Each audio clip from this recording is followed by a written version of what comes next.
Olá, como anunciado lá no Instagram, tem uma palavra de Deus na sua vida sobre a vontade de Deus. A Bíblia diz em Romanos capítulo 12 que a vontade de Deus é boa, é perfeita e é agradável. Jesus trouxe uma revelação sobre a vontade de Deus em João no capítulo 4, quando os discípulos voltaram da cidade com alimento. Jesus disse: eu tenho outro alimento, eu tenho outra comida, e essa comida é fazer a vontade do meu Pai. Agora, mas existe uma revelação primária a respeito da vontade de Deus em Gênesis, no capítulo 1, naquele processo de 6 dias de criação, que eu não vou entrar em detalhes aqui, se foram eras, se foram dias de 24 horas, porque lá no Salmo 90, se não me falha a memória, e em Pedro, diz que um dia para Deus é como 1000 anos, e 1000 anos é como um dia. Então a gente não tem como dimensionar isso, e nem posso entrar em detalhes a respeito dos estudiosos, talvez em algum outro momento a gente possa aprofundar. Mas a vontade de Deus está revelada ali em Gênesis, no capítulo 1, de uma maneira muito específica, porque duas coisas muito simples acontecem depois de cada dia. Primeiro, Deus termina o dia inspecionando a criação e dizendo que é boa. Tudo que ele fez é bom. No último dia, no sexto dia, ele declarou que tudo que ele tinha feito era muito bom. E a Bíblia diz, no Novo Testamento, em Timóteo capítulo 4, que tudo que a gente recebe com ação de graça é santificado, é purificado e é abençoado. Então tudo que Deus fez é muito bom. Mas a vontade de Deus está revelada numa expressão muito simples que está lá no texto, que diz que no final de cada dia está escrito assim: e foi tarde e manhã, primeiro dia, tarde e manhã, segundo dia, até o sexto dia. Alguém pode dizer para mim assim: pastor, esse tarde e manhã é porque o calendário judaico não é como o nosso, que é solar. O calendário deles é lunar. Então, a interpretação disso poderia ser essa, só que a interpretação específica e literal do texto é que tarde e manhã tem um significado profético a respeito da vontade de Deus. Por que a vontade de Deus é boa, perfeita e agradável?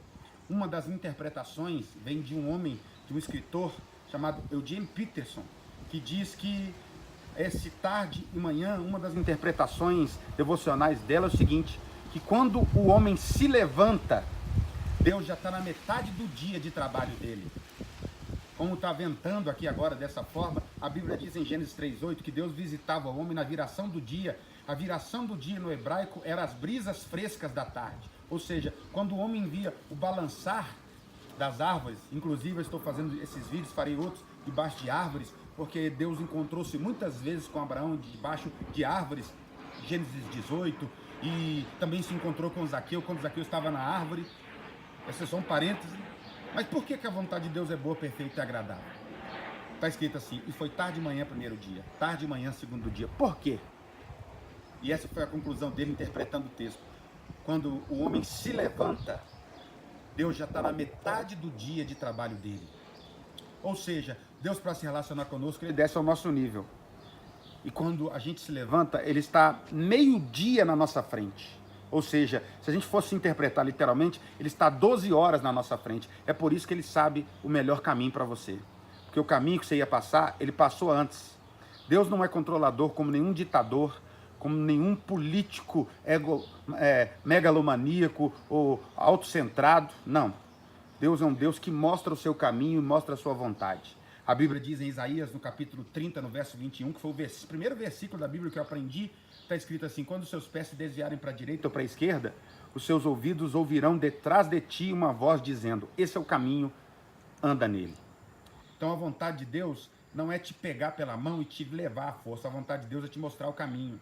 Se Deus está te mostrando um outro caminho, é porque como ele levantou na sua frente, é claro que Deus não dormiu, obviamente, mas como Deus, para se relacionar contigo, ele desceu ao seu nível e levantou-se na sua frente, e no mínimo ele está 12 horas na sua frente, então ele passou por caminhos que você iria passar. Ele passou por coisas que você iria passar. E quando ele te mostra um outro caminho, ele está dizendo para você que o melhor para você é a vontade dele. Não é que a sua vontade vai ser preterida. Eu tenho pregado isso há muitos anos. A vontade de Deus não anula a nossa. A vontade de Deus aperfeiçoa a nossa. Está escrito no Salmo 37, agrada-te do Senhor. Não é agrada ao Senhor, porque a gente agrada ao Senhor em Cristo. Efésios 1:6. É agrada-te do Senhor. O que é agradar-te do Senhor? É fazer como um vaso na mão do oleiro, é se jogar na mão dele. Porque se você depender de si mesmo, você sabe que você vai cair muitas vezes, você vai fazer escolhas erradas muitas vezes, principalmente em áreas específicas da nossa vida, vida sentimental, vida financeira, vida familiar, vida conjugal, ministério, as nossas relações sociais. Você precisa da vontade de Deus, eu preciso da vontade de Deus, e ela é melhor para a nossa vida. Sabe por quê?